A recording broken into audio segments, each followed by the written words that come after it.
Čau, draugi! Nu ko, aizvadītais 2024. gads bija diezgan interesants, gan copes ziņā, gan dažādu pasākumu ziņā, kuros piedalījos. Lomi nebija tie, varbūt, uz kuriem es cerēju. Noteikti 25. gads būs viennozīmīgi labāks, tāpēc paldies jums visiem, paldies visiem, kas skatās video, kas komentē, kas rakstā to, kas varbūt nepatīk. Tikai tā mēs visi tie, kas filmē video, varam kaut kā uzlabot savu kontentu. Tāpēc, jā, atsevišķi paldies sievai, bez kuras šīs te viss nenotiktu, jo tieši gadu atpakaļ viņa man uzdāvināja GoPro kameru, ar kur es tagad dodos savos copas piedzīvojumos un filmēju.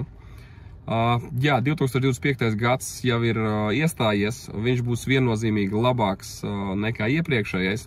Es lieku diezgan lielas cerības lomu ziņā uz šo te 2025. gadu.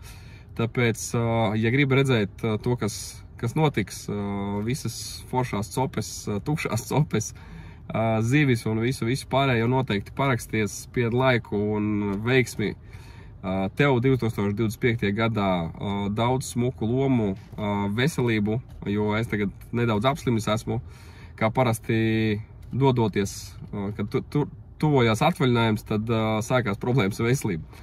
Bet tas netraucē man jau rītdien doties copē, tā kā 2. datums pie upes, 3. datums pie upes, 9. datums pie upes.